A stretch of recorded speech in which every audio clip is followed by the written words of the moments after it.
A reading from the Manisis Chronicles, page 169 to 172.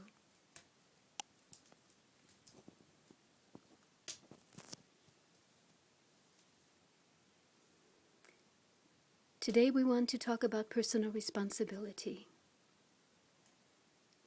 Just as Moses came to bring the basic laws to the Israelites, and the Nazarene came to reinterpret them, to establish the laws of love and forgiveness, so Manisis has come to teach and emphasize the law of personal responsibility.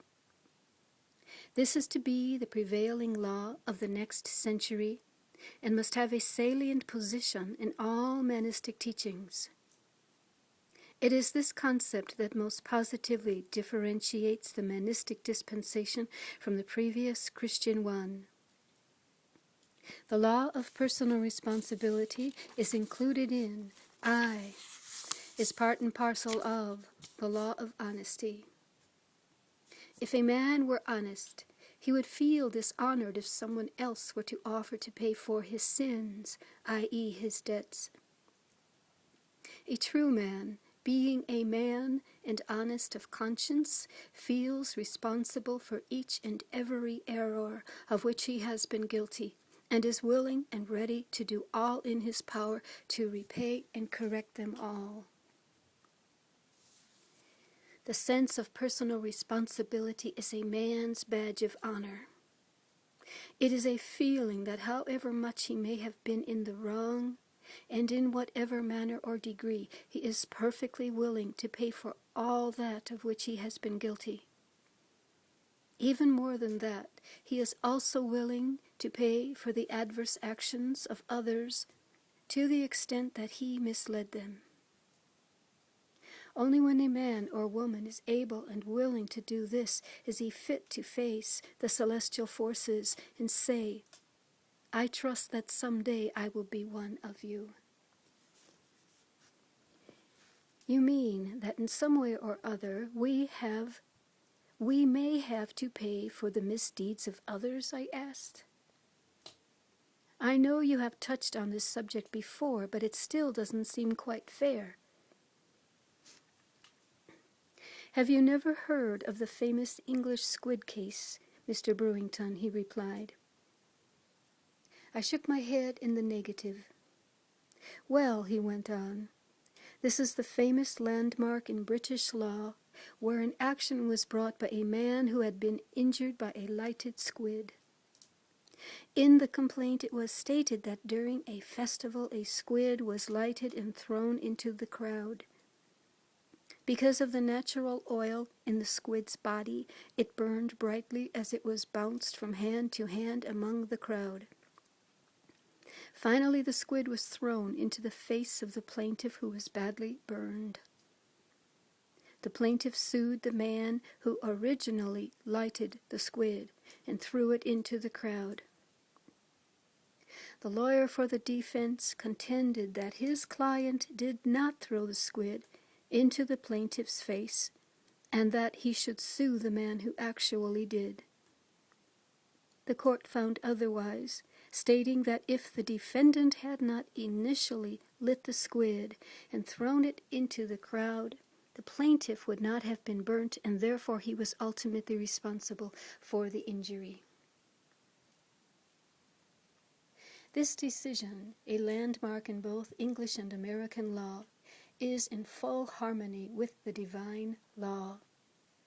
It securely establishes the principle that the individual who first initiated an action that later produces deleterious results can and will be held responsible for all the latter consequences of his original action.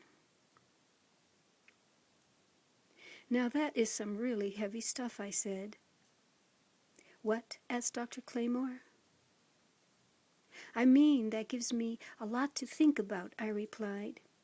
You mean that if I do or say something that leads others to do harm to themselves or others, I am held responsible by the law? Exactly, he replied. Sometimes it doesn't pay to get up in the morning, I said, but I thought some more and added, come to think about it, even if you don't get up, Others you may have previously influenced may be up and doing things that will add to your own karma. Is that right? I mean, is that correct? Somehow it still doesn't seem right. Yes, that can happen, replied Dr. Claymore. It is for this reason that one needs to be careful of giving advice, spreading gossip, and even of the example one gives to others.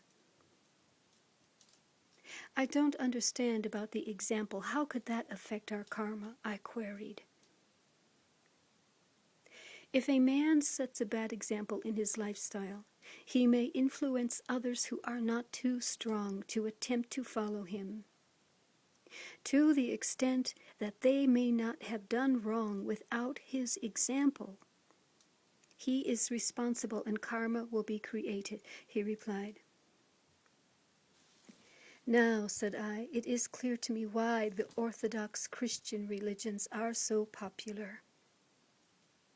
How marvelous if we could eliminate all that karma by just dumping it on the shoulders of Jesus.